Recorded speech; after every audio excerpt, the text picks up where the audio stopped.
Hey guys, Captain Dylan Hubbard here at Hubbard's Marina, and it's Sunday night. It's time for our live stream show. That's right, it's Sunday night, and we are ready to rock and roll for that live stream show tonight. Hopefully, you guys are excited. We've got a great show lined up for you guys, and lots of cool stuff to talk about tonight. And of course, plenty of great photos to show you all. Definitely a lot of fish have been caught as of late, and a lot of good fishing is going on with the red snapper season in full swing. So we've got a ton of photos to go over, and hopefully we'll have a lot of questions from you guys. Remember, if you have a question, you can text in your question right here to get it answered live during the show. Shout out to our friends over at Gator Gyms. Gator Gyms Tackle is the one who makes this show possible. So, Gator Gyms, appreciate y'all for being our title sponsor of our live stream show. That's 3301 Pinellas Point Drive, South in St. Pete. Make sure you go over there and check them out at Gator Gyms. Tell them Hubbard's Marina sent you. They have crazy deals, huge inventory. It is a really, really cool place to visit. If you haven't done so already, definitely get over there and check out our friends at Gator Gyms. Also, shout out to all of those who sent stars while we were getting rolling there. Porter David, Craig Robinson, John Quigney, Terry Feather, Jason Richmond, Stephen Batchelor, Robert Miller, Richard Blasak, and of course, Michael Jimmy and the Jimmy family with 1,200 stars. And Adam Franklin, appreciate those 500 stars. Thank you guys so much.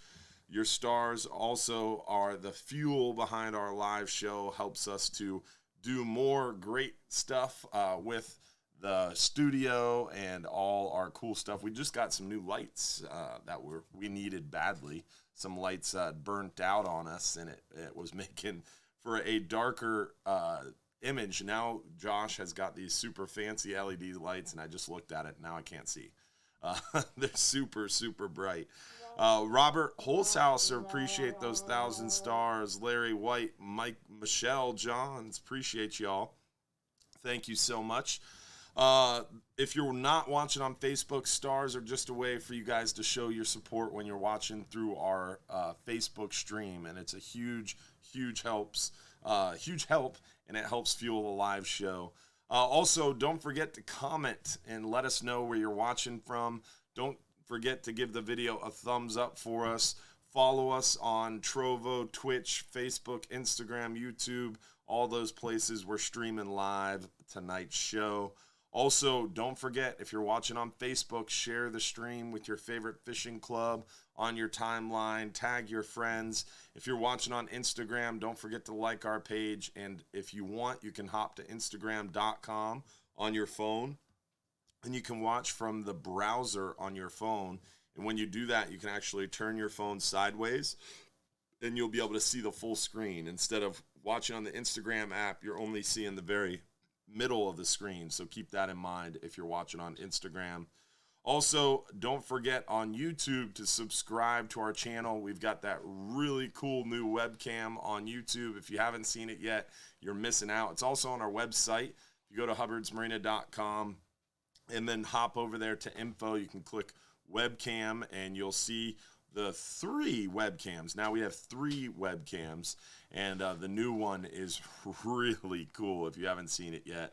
I'm a little obsessed. I play with it a little too much, but you will enjoy the view. It's on top of the parking garage, so it's the highest point. So after the show is over, it'll be back live on YouTube. After the supporter show is over, I mean. LaShonda Brown, appreciate those 530 stars. Tim Dykes, what's up? What's up? Appreciate those stars as well. On Instagram, also, don't forget to like our page. We appreciate it. And tonight, if you want to win free fishing trips, if you want to win absolutely free trips, we give away over $800 in free trips during these live shows. All you have to do in order to be eligible to win one of those free trips is comment on the Hubbard's Marina Facebook stream one time. You can say anything you want. You just got to comment once on the Hubbard's Marina Facebook stream. Shanna McCardle, Ryan Kelly, appreciate those stars, guys. And yes, go Bolts. Huge game tonight. Game 6. But don't worry, the live show will be over in time for you to catch the end of the game, guys. So you can watch the live show and still enjoy it and ask questions and all that good stuff and catch the important part of the game, which is the end. Right now, the Lightning are up, and hopefully they can continue that run into Game 7. All right. So with that, let's get into some of your photos and show you guys what we've been catching. We've been doing real well out there near shore and offshore. We actually have more photos near shore and offshore tonight than inshore, which is always a great sign. Charles Castle, appreciate those stars, man. Thank you so much. Inshore right now, we're seeing a lot of those redfish hiding out in those mangrove shorelines. Higher tides with those west wind push those redfish up into the mangroves. We're also seeing them around the bridge and at the dock down at the bottom, trying to hunt for some shade and some deeper, cooler water. Good time to target those redfish with cut deadbait on the bottom. Jonathan Vasquez, appreciate those stars. Thank you. Carlonda Calvert Head, appreciate those stars as well. Snook bite has been hot out there at Shell Key, Fort DeSoto area. Mostly Shell Key is where we're fishing.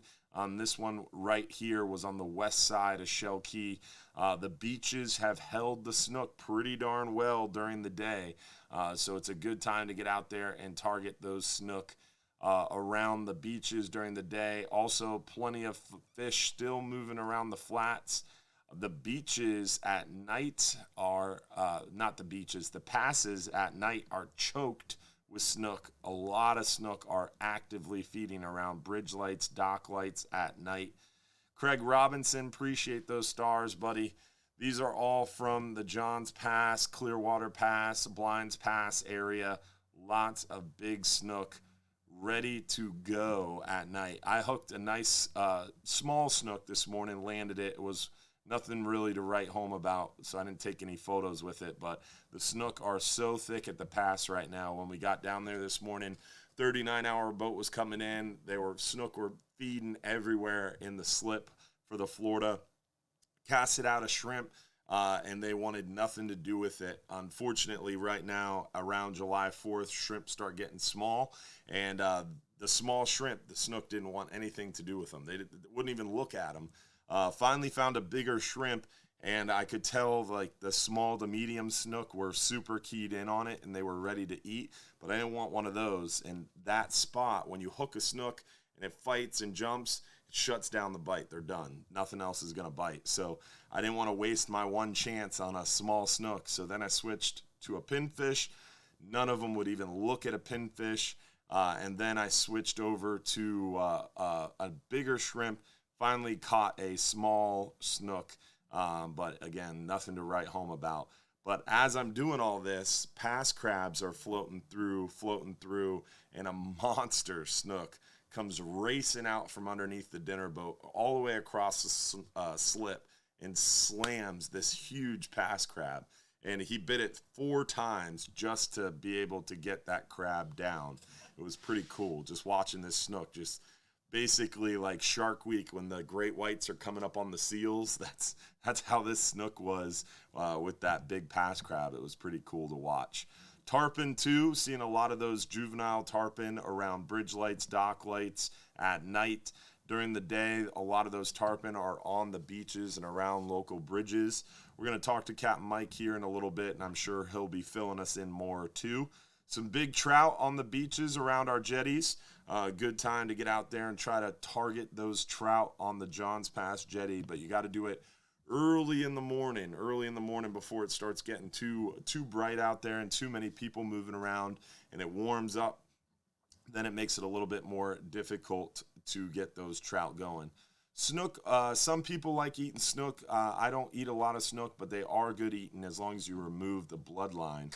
They used to be called soapfish, and no one really ate them because they didn't cut the bloodline out, skin them, and cut that bloodline out. But if you skin them, take the bloodline out, it's an incredibly good eating fish. But they have a very short season, and it's a very short window of keeper size. They have a slot size. So make sure you're paying attention to the season and slot size for snook if you're trying to harvest one.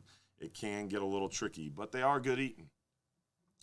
Now let's move near shore and offshore and show you guys what we're catching out there. 12-hour extreme trip, 39-hour, 44-hour long-range private charters. Absolutely stroking the fish right now. Some nice big grouper, red grouper, gag grouper, scamp grouper, mangrove snapper, yellowtail snapper, vermilions, almacos. We're catching a few tuna, a few kingfish, and of course plentiful red snapper. But some of these big mangrove snapper are some of my favorite. This one was almost 30 inches, like 29 and a half. It was pretty crazy. Some nice big gags. Hogfish bite has actually been pretty decent. Just having to work a little harder to find them, and we're going to be targeting hogfish coming up on Tuesday's 10-hour trip. Captain Frank's going to actually stay a little shallower and specifically target those hogfish, so we'll see how that goes. Some nice gags, some big red grouper. A lot of these 39-hour trips are seeing some solid gag grouper, especially bigger dead baits, some bigger live baits. A lot of the big live baits that we encounter while we're offshore, like the porgies, work really well for those big gags. And some nice red grouper action near shore. The Hub private charters even getting in on the red snapper. Today, Captain Seabass here in the blue caught a limit of red snapper and 4 keeper red grouper on the Hub, which was pretty cool. So even fishing 100, 120 foot of water, we're still catching those red snapper and some nice red grouper. Gags are deeper though. We're fishing 150, 200 foot to really get after those gag grouper. The deeper we go, the bigger they get. Billy Murray, appreciate those 200 stars, buddy. Here's some kingfish trolling. We're seeing a couple blackfin tuna trolling as well. Some more nearshore red groupers, some big gags. There's a deep water fat red grouper. We've got a scamp grouper to write home about coming up here soon somewhere too. Solid gag groupers. There's a nice scamp, not the one I was talking about, but still a nice one regardless. There's a battle-worn gag grouper. My head's kind of blocking his battle scar there. Nice mangrove snappers. Definitely some killer fish out there right now. There's a big scamp. Nice solid mangrove. Big old gag, red groupers, gag groupers, big gag grouper, and look at that gorgeous scamp grouper. That is as pretty as they get right there, folks. A gorgeous scamp grouper. I would trade 4 red snappers for that bad boy. That is a beautiful fish. Ryan Kelly, appreciate those stars, buddy. Solid gag. One thing on this scamp, a lot of people were wondering, I was wondering, what bait you catch that on, man? Threadfin. Threadfin during the day. And the funny story Will told was he was telling somebody on deck, the mates told me I caught some kind of scamp. He wasn't sure what it was. Kind of new to the offshore gang, and caught himself one of the best eaten, probably one of the largest we've seen. We've caught 2 scamp now, over 15 pounds. This one, I think, was a little bigger, but I'm not sure. We didn't get a weight on it, unfortunately, but it was a gorgeous fish.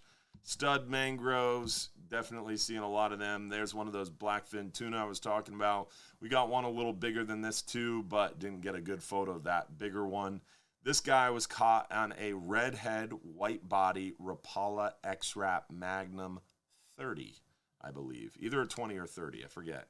But it was a redhead white body, 100%. Ryan Kelly, appreciate those stars, buddy. Thank you. Let's see. Yeah, Mahoney said he got a 20-pound scamp, but he's also fishing in Louisiana. Louisiana is a totally different ball game. They've got like 20 people there fishing. They don't have the effort, and they also have a bunch of oil rigs and artificial structures to fish. Really can't compare the Louisiana fishery to ours.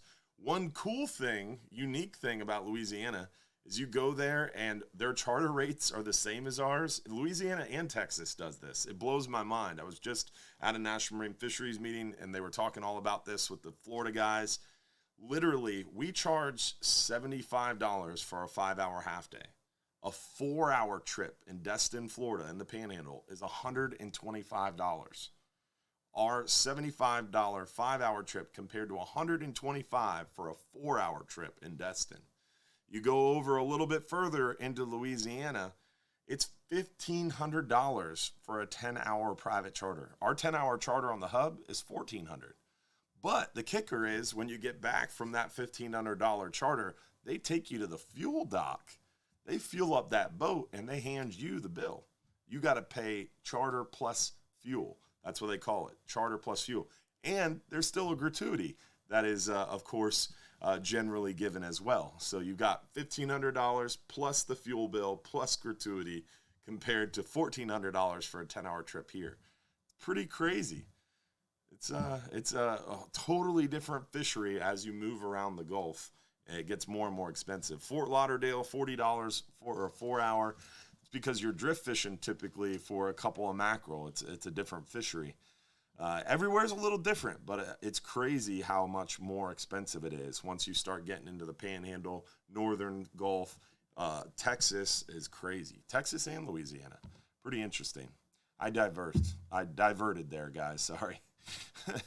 Some big red snapper. Saved all the red snapper to the end so we could rip through them real quickly, because once you've seen a red snapper, you've seen them all, guys. These red snapper bite any kind of bait.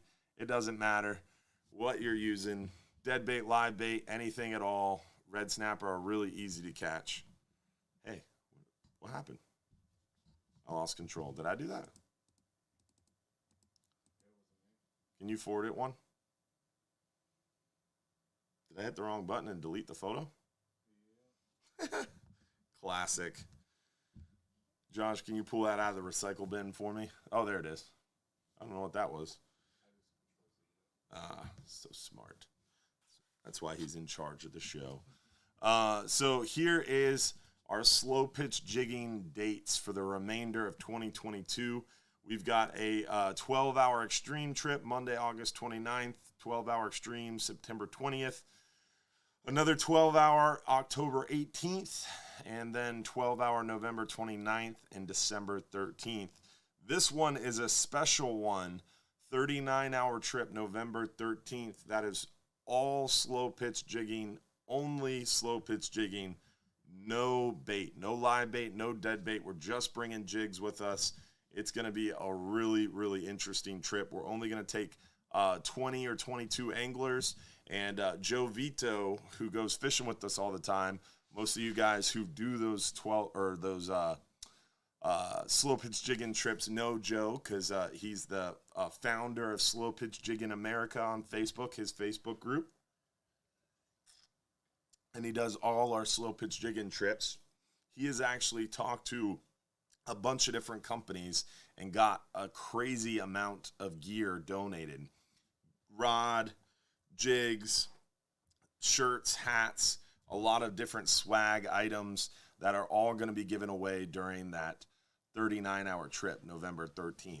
But these are slow pitch jig only trips. You need to have a slow pitch jigging rod, you need to have a slow pitch jigging reel, and you need to have the right slow pitch jigs. So this isn't a trip if you don't know what slow pitch jigging is. If you've invested in the tackle, you've invested in the rod, the reel, the jigs, you're welcome to join us and learn more about it. Hopefully, a lot of people that are joining us already know a lot about it. This is kind of more geared towards those advanced anglers.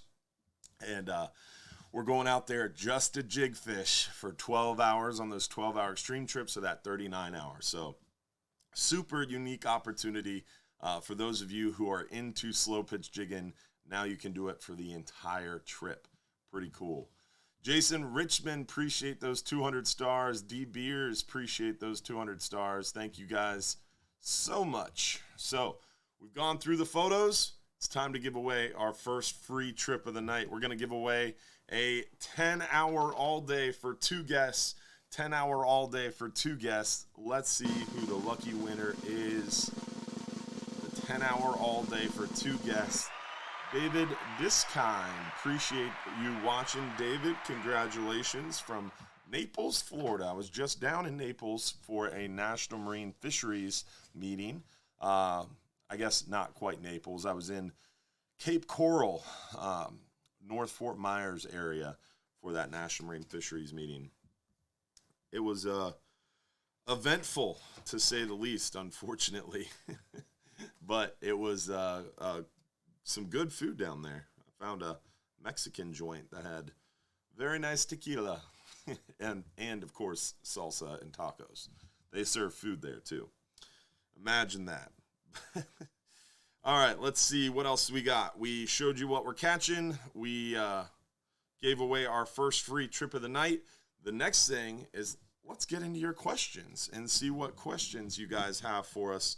And then we will be hearing from Captain Mike here shortly. I tried to get Captain Joe, but when I called him, he was hurting. He's been fishing hard on those 12-hour extreme trips, and I didn't have the heart to make him wake up because when I talked to him at 8 o'clock, he was already laying in bed, getting ready to go to bed for his 12-hour trip tomorrow. They have been grinding it out on the Flying Hub 2 for sure and catching a lot of fish. The 12-hour extreme trip is crushing them out there on those long-range trips. So great opportunity to get out there. We do have a lot of availability. Today's 39-hour trip left with only 45 people. So there's five open spots the trip left with today. Tuesday, we've got 3 open spots, so a lot of availability still with last-minute cancellations. So keep checking in, and don't be afraid to keep asking about that availability, because a lot of times we'll have those last-minute cancellations, which make it possible for you to hop on those trips last minute, including the 12-hour extreme trips. I did forget to talk about the weather, so let's talk about the weather real quick, and then we'll get into your questions. Now, first things first, we've had a lot of weird weather. We've got kind of I think it'd be easier to go right to our Mike's weather page. So if you go to hubbardsmarina.com, click fishing trip, scroll down and click weather links. It's also under the info tab, weather links. On our weather links page at the very bottom is Mike's weather page, or spaghettymodels.com. Got a lot of tropical energy in the Gulf and a potential, or actually pretty likely, tropical wave. This thing looks like it's not going to be any big deal. I guess I should blow that up before I talk about it, right? The red one's not going to be that big a deal. Most every model has it pretty much continuing west. It might make it a little north, but it's going to be mostly a Central and South America issue, it seems. Then this little yellow X is a lot of what we're dealing with right now.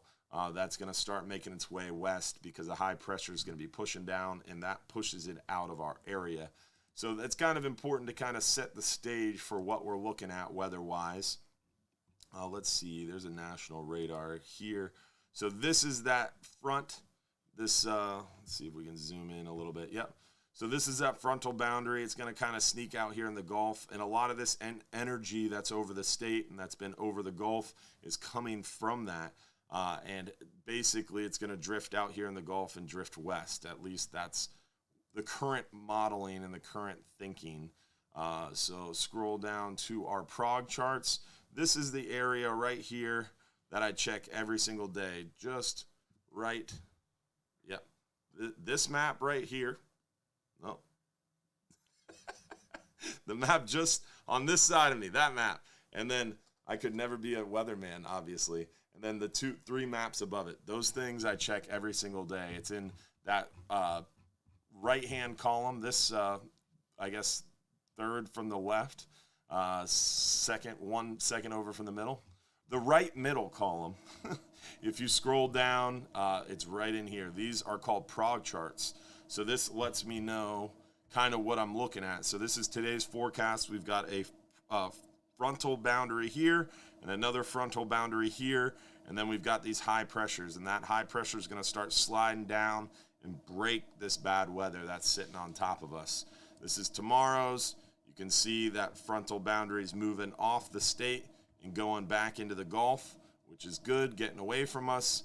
And then this is day after tomorrow. That front is pushing down, trying to push down, but we're still fairly clear except for a chance of rain. And then this is Wednesday. That frontal boundary is kind of stalled north of our area. Tuesday, same thing, kind of stalled north. And then finally on Friday, it starts to break and high pressure settles in through the weekend. So that's what we're looking at weather-wise. And what's interesting to me is now going back to the Weather Links page, how does all that translate into what you guys care most about? Weather, seas, wind. And what I guess is, yep, exactly. Beautiful, beautiful. Not a lot of interaction because that front doesn't really push down. Our worst weather is really right now. We've got a high rain chance because that frontal boundary that's being pushed out by that high pressure. So a pressure gradient and that tropical low kind of is sitting on top of us. So we've had a rain chance all day today. Tomorrow that rain chance is going to persist a little bit, and then it's going to get nice as that front stalls out above us. We're going to have moderate winds, almost no sea, and beautiful. And then that high pressure settles in through the weekend, which brings up the wind a little bit, 10 to 15, but doesn't bring up the seas very much. It's going to get hot. High pressure means sunny, blue skies, super dry, and we're going to get into that summertime weather pattern where it's going to be 60, 70, 80% chance of rain almost every day, but that rain's not going to be until 4, 5, 6, 7 o'clock. If you do a 10-hour trip, 12-hour extreme trip, you can almost bet you're going to be coming back into or past or perhaps through some nastier weather because those afternoon thunderstorms are going to start rolling.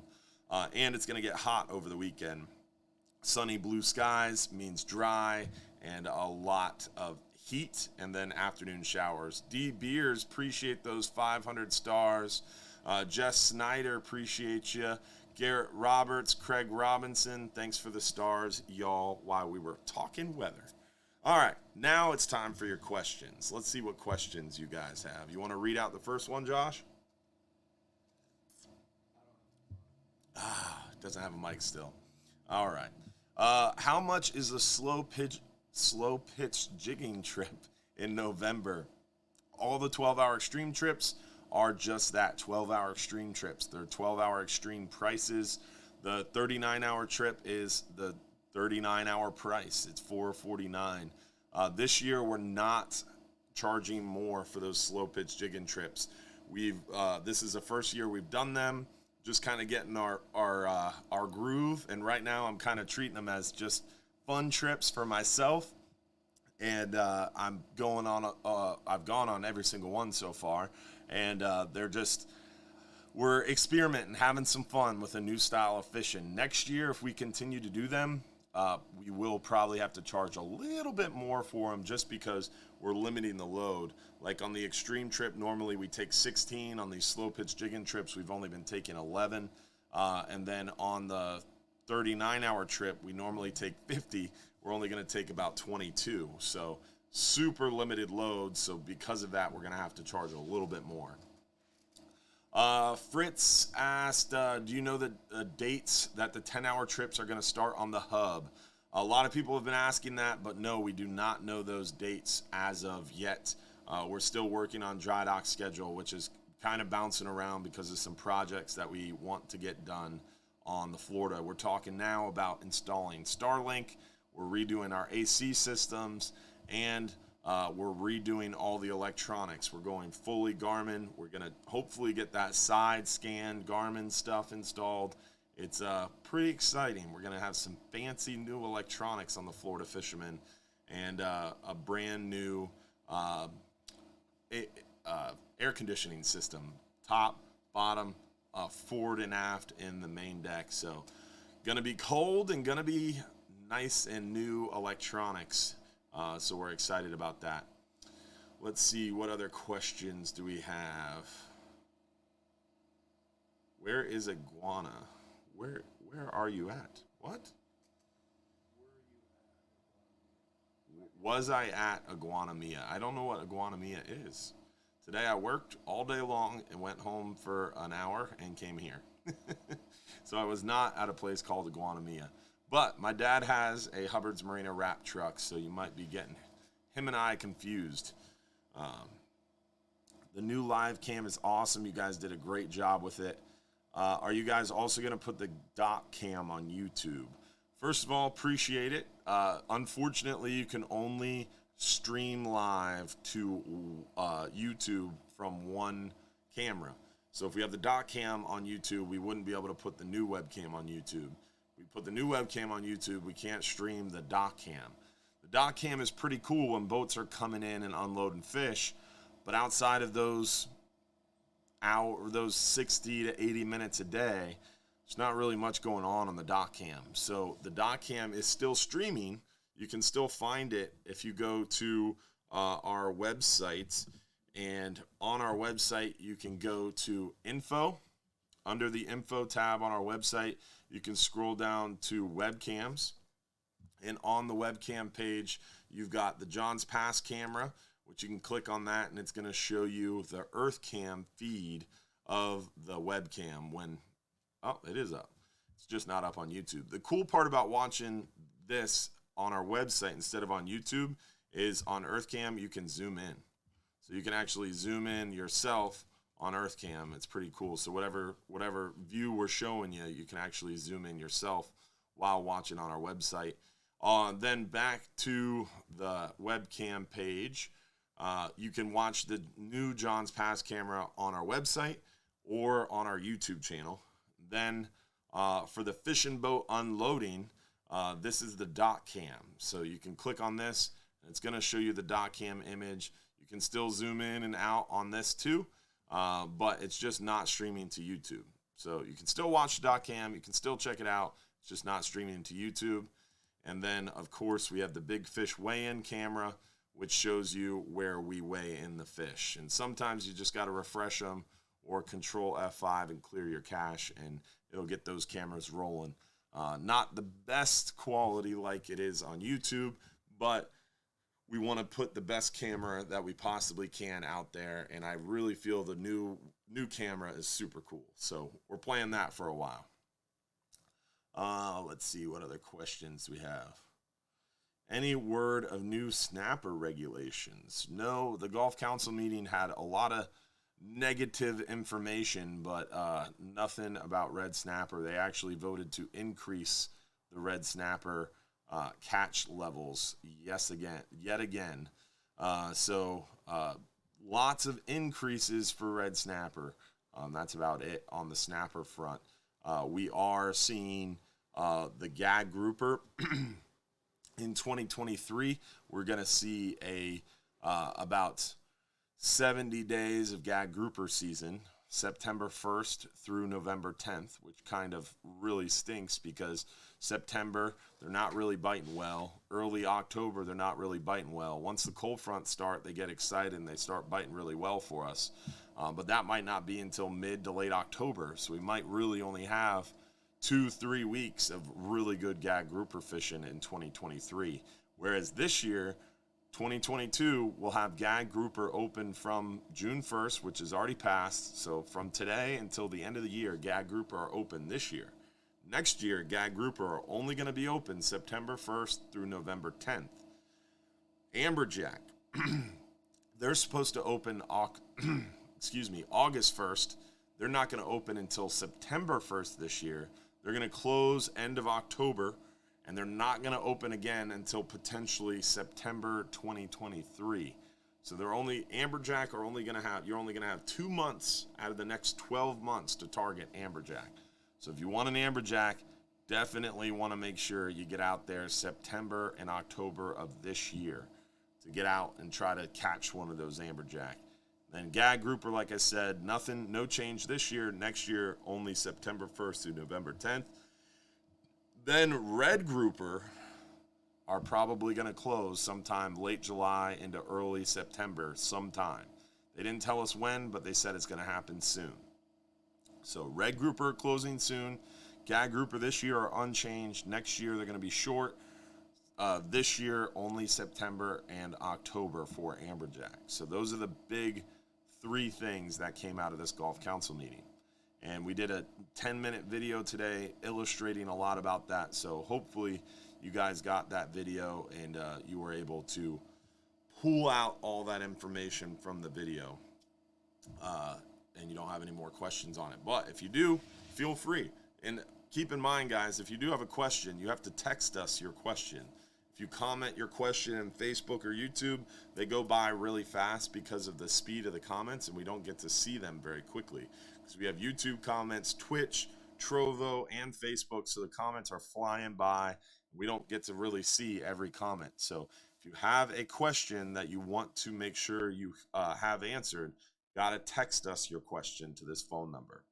Michael Burry, appreciate those 200 stars, buddy. I'll be going out on a trip on the 22nd. Was wondering if I should bring my sequelizer descending device, or will that just take up space? You're welcome to bring a descending device, but we typically vent fish on party boats just to prevent any sort of issues with space, and also prevent tangles. But you are welcome to bring your descending device if you so choose. But we typically like to provide venting tools and go over how to vent fish. And as long as you get the fish up quick, off the hook quick, and vented quickly and properly, their survival chances are pretty darn good, even with venting compared to descending. Now, descending devices make life really easy because it definitely doesn't take a lot of knowledge or know-how, and it doesn't put a hole in the fish. So a descending device is definitely preferred if you're not an expert angler or have the help of an expert angler to show you how to properly vent a fish. Descending devices are preferred, and it works really well. Descending devices for fish that are tougher to get vented and down, like for example a really big red snapper or a really big gag grouper out of season, or a big amberjack. They're tough to get to go down with just venting alone. So sometimes we'll vent one of those big fish. If it's out of season, we're trying to get it to go down, we'll vent it and use the descending device. So you're welcome to bring a descender device, but you don't need a descender device on our trips. Let's see here. What other questions? What age do children need to be to go out on our 12-hour night trip? So all our specialty trips, 12-hour, 39-hour, 44-hour, either 12-hour night, 12-hour extreme, 39, 44-hour, doesn't matter. Any specialty trip, the rule is 13 years and up. But there's exceptions to the rule. That is a rule with a big asterisk. I started doing 39 hours when I was like 7, 8 years old. We've had a lot of kids go out there that are younger than 13, but it's one of those things where that's what we recommend to parents. But if I've got a guy or a gal who goes fishing with us a lot and they're super experienced and they're like, hey, my kid can handle this. They're tall, they're big, they're strong. They can keep their focus. I'm not going to tell a parent, no, you can't take your kid on a 39-hour trip and give them an experience they won't forget. I love to see kids out fishing. So we want to see kids out fishing, but it is an advanced angler's trip. There's smoking is allowed on the boat. It's a 39-hour trip with a bunch of guys and gals out into deep water. You know, you're going to hear cursing. It's not a family-friendly environment. Plus, we're targeting big fish. So, like, there's some 7-year-olds who would struggle to see over the rail and hold the fishing pole. But I was a 7-year-old who could see over the rail and reel in a nice big snapper, you know? So there's different, it's hard to say, all right, you're 7 years old, you can't go, because some 7-year-olds that are really, really tall and strong, and there's some 7-year-olds that might not be able to fish properly in order to have a good experience on the trip. Because we want you and your kid to have a good experience, but we also need to think about the people around you.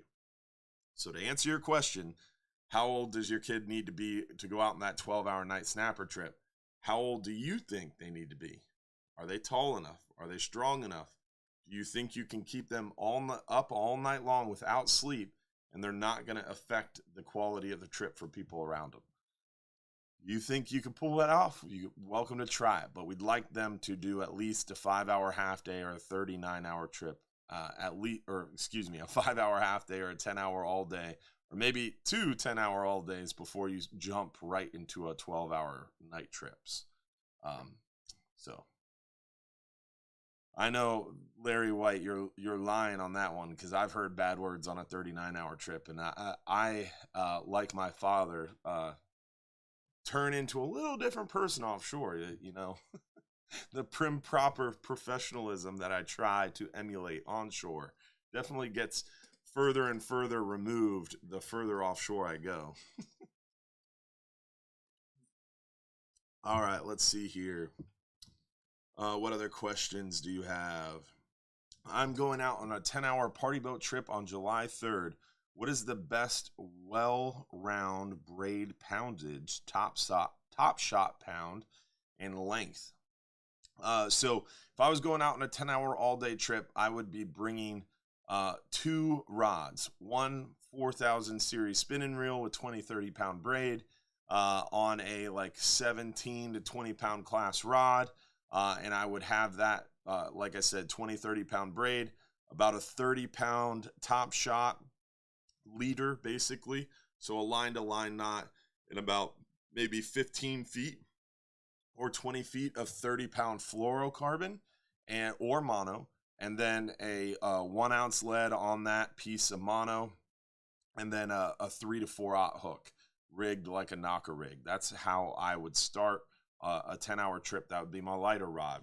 Then I would bring a reel, preferably a 2-speed reel with about 35 to 40 pounds of drag, 30 to 40 pounds of drag. So like a Daiwa Saltist, a Daiwa Saltiga LD40.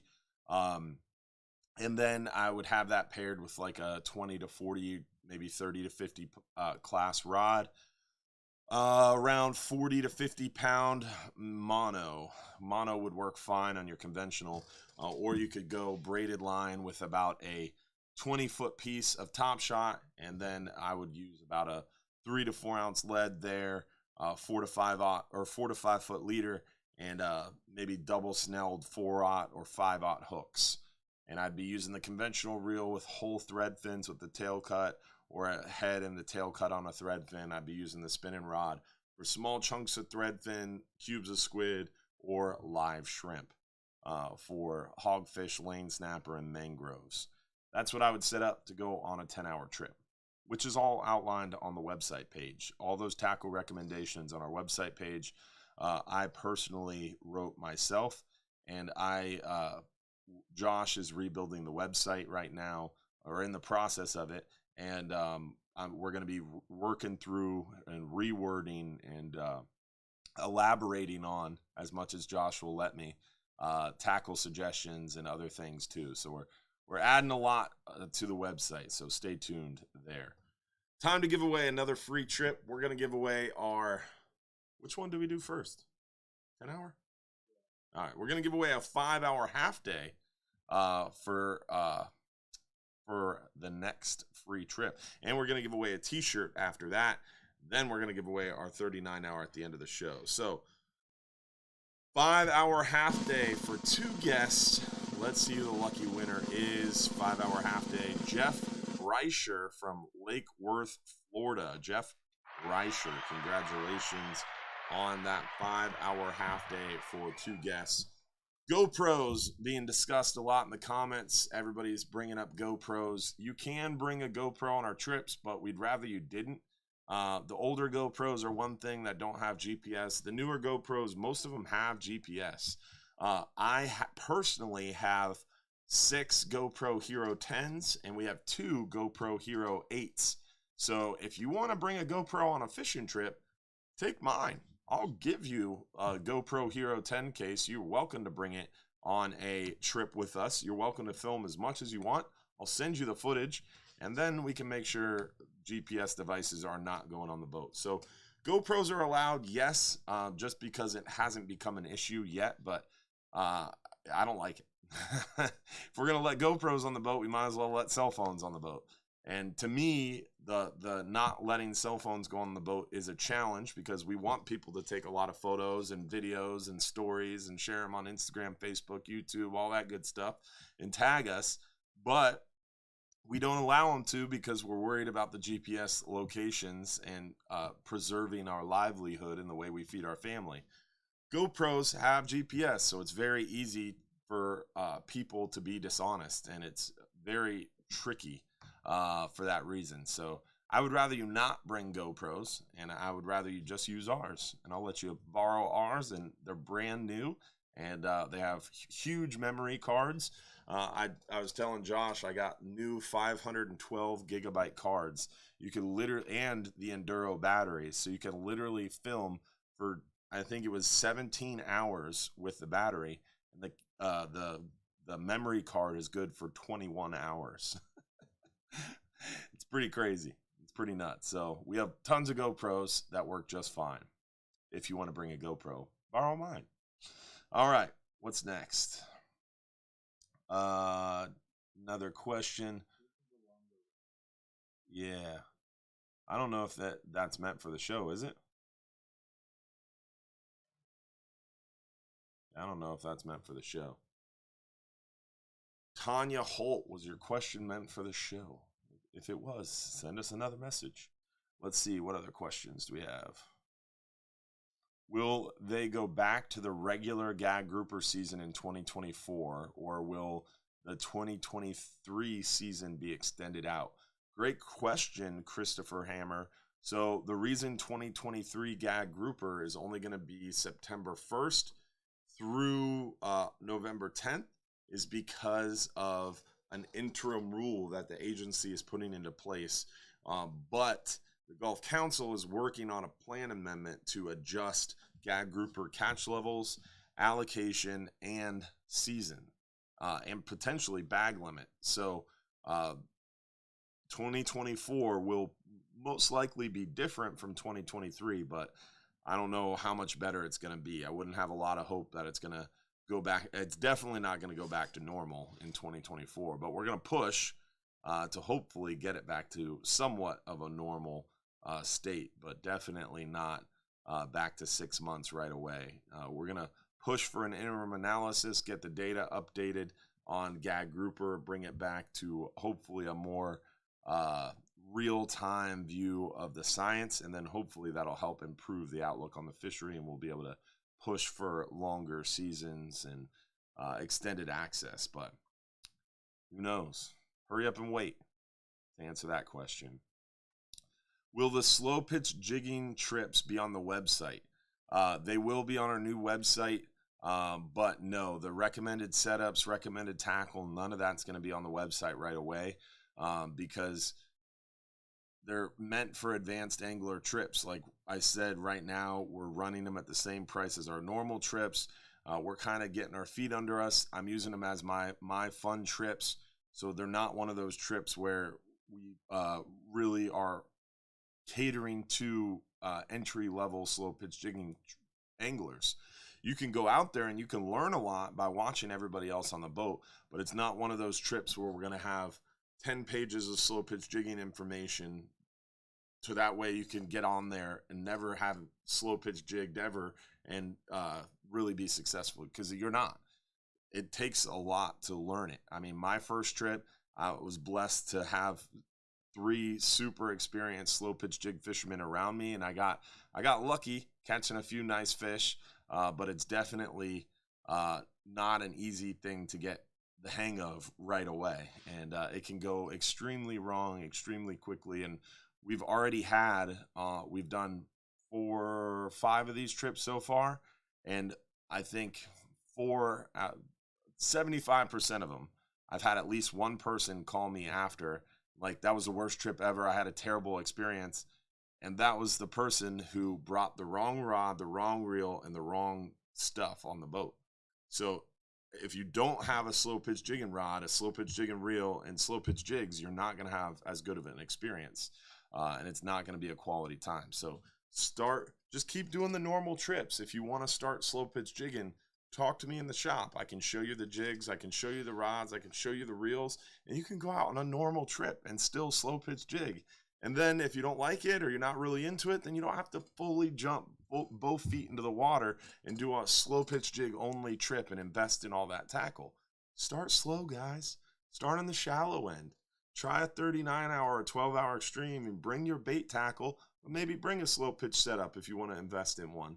And there's some entry-level ones that you can get for not a ton of money, and dip your toe in. If it's fun, you like it, then maybe try it a little bit more. Maybe do a 12-hour extreme trip that you're going to slow pitch jig every spot. And then if you're really into it and you're invested in it, you've done it once or twice, then hop on one of those slow pitch jigging only trips. And then next year, with the new website, a lot of information under our belt, we're going to be able to really build out websites, recommended tackle, more info, all that good stuff. So it's coming, but it's in the works. We've only done 4 or 5 of these trips so far that are strictly slow pitch jigging public trips. Most of our slow pitch jigging trips, we've been doing them quite a while, have all been private charters, and they're privately chartered by a bunch of experienced anglers. They all know what they're doing. So this is our first foray into public slow pitch jigging trips, and it's getting a little bit tricky. So I want to make sure we are all clear on that. Let's see here. Doing a 24-hour charter in July, but we can't keep a double bag limit because the vessel doesn't have berths to sleep. Why is that the law? Coast Guard, baby. Obviously, you're not fishing with us, so, but I'll still tell you because I like you. So the rule with the 2-day bag limit was 24 hours. Long story short, going to council meetings, I was talking about some of the issues we're having in the fishery with illegal charters. NOAA Office of Law Enforcement, Charles Tyre, came around to me and he said, "You have a problem with illegal charters? You're an illegal charter." And I said, "What now?" And we went back and forth. It took 3 meetings, a little less than 6 months, to change federal law to make that federal agent eat his words and say, "You're legal now. Congratulations." So it was pretty sweet, but because of that, it's 30 hours now. You're welcome. It went from 24 to 30 hours. So now you have to be on a federally permitted for-hire charter boat operating as a charter boat or a party boat in the Gulf of Mexico. You have to have sleeping accommodations for captain and crew. There's actually Coast Guard regulations stating what institutes a sleeping accommodation, which is not a beanbag.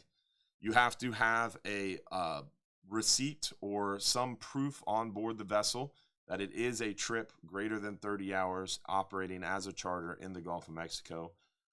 And then there's a couple others. I'm blanking on it because it's been so darn long. But it's got to be more than 30 hours. Oh, you have to have 2 licensed captains on board. So 2 licensed captains. Has to be more than 30 hours. You have to have sleeping quarters, and it has to be a federally permitted for-hire vessel on a charter, and you have to have a receipt or something on the vessel proving that it's more than 30 hours. And that is how you get a 2-day bag limit. And you want to know why there is such things as a 2-day bag limit?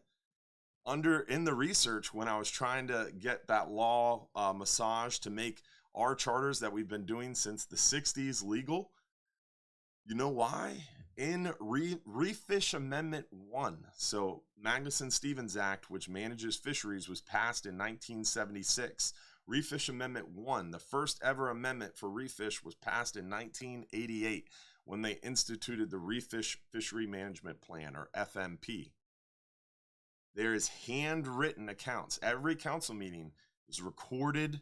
I mean, there's manuscripts. There's all this information, and it's put on file forever. It's public record. Back in 1988, they didn't have all that fancy technology, so they took handwritten notes.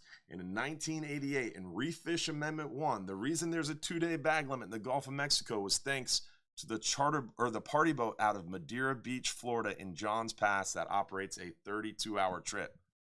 You know who that was?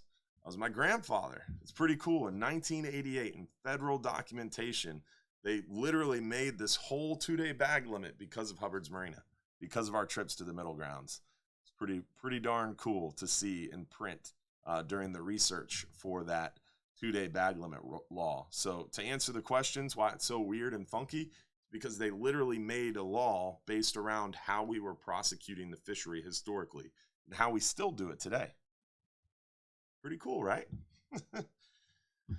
Yeah, it is a rabbit hole. Welcome to the show. Let's see, what other questions do we have? Someone said, get ready for a rabbit hole. That's pretty funny.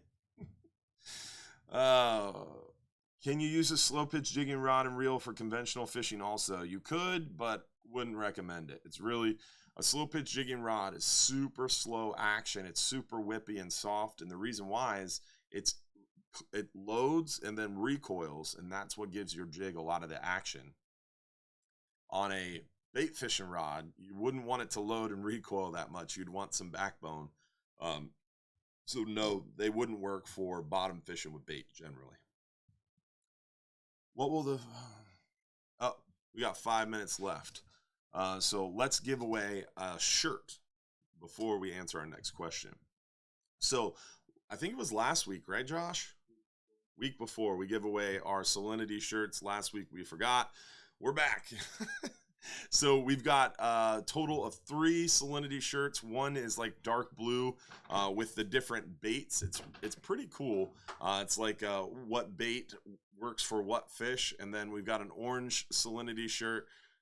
Josh is gonna my beautiful assistant is gonna help me out. So we've got this shirt, which is like the bait and what is attracting what fish. It's pretty cool. Salinity shirt. And this is long sleeve performance, no hood.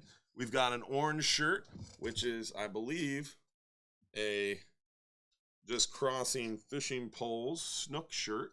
Salinity gear. It's got like a snapper on the front. That is long sleeve performance, no hood. And then we've got, this one's my favorite personally. It's smoked out. It looks like water, I think, but it's kind of gray. And it's got a hood. And it says Salinity on the front. So pretty cool shirts. You get your choice of which one you want. Any of the 3, we'll mail it to your house. So pretty cool little giveaway from Salinity. Our friends over at Salinity donated us the shirts and then also made it possible for them to be mailed to your home. So we're going to do this giveaway for as long as they'll put up with it. And it does include stickers as well. So he'll mail you the shirt and stickers in whatever size you are within reason. I don't know what sizes he has, so I guess I shouldn't say that, but most every size. We'll continue to check on that one. Let's see who the lucky winner is of the Salinity giveaway tonight. Let's see, you get a shirt and a swag bag from Salinity. Let's see who the lucky winner is. Hit the wrong button.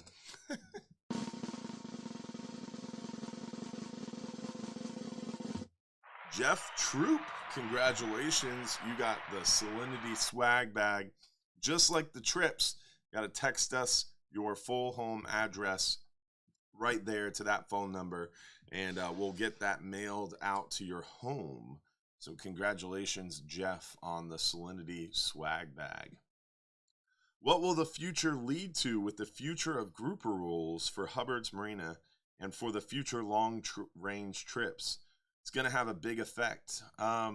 Me personally, I don't think so.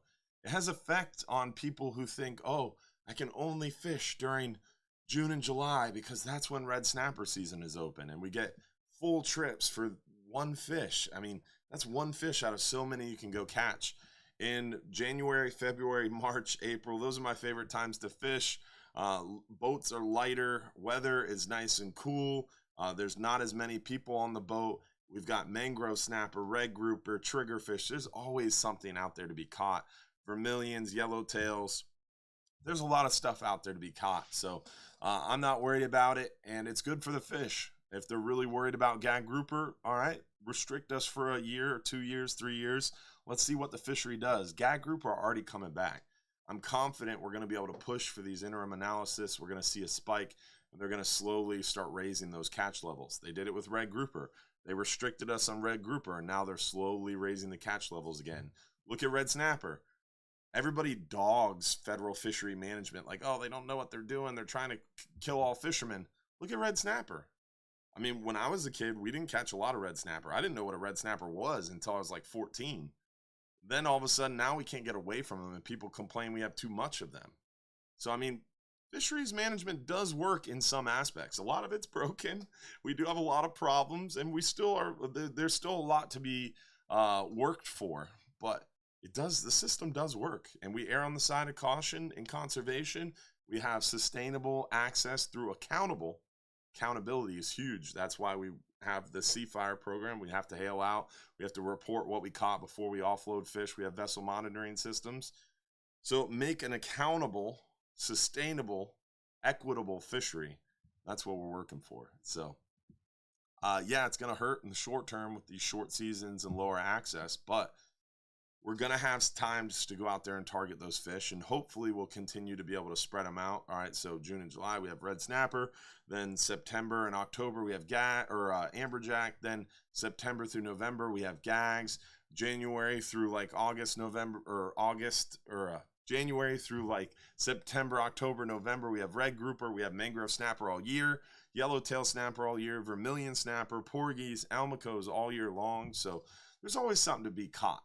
And that's what we're going to continue to push for. Spreading out access so we continue to have something to fish for all year round. And it's what we're going to keep trying for and hopefully push for the greatest amount of access in a sustainable and accountable way. Let's see. Will there ever be a Goliath grouper season? There is. That's happening. At the end of this year, they're doing a draw, and your lucky name could be pulled, and you could go kill a Goliath grouper in state waters next year. So yeah, Goliath grouper season happens.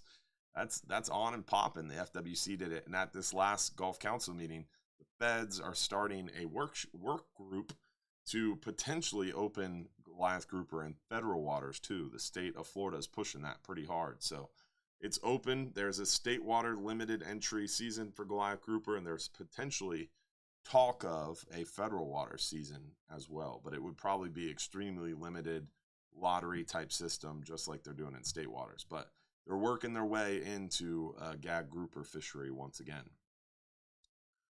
Let's see what changes will Hubbard's Marina make for the short gag grouper season. Yeah, we're gonna put as many trips in as we can for the short season. So same thing we do for red snapper season. Put our head down and wonder why people only want to fish for this one fish at a very small time of year when there's so many other fish to be caught all year round. We've literally had 10 questions, the same thing. What are you going to do with that short season? Same thing we always do. Try to go fishing as much as possible during that short season and fish all year round for plenty of good eating fish, wondering why trips are sold out in advance for those short seasons. Let's see here.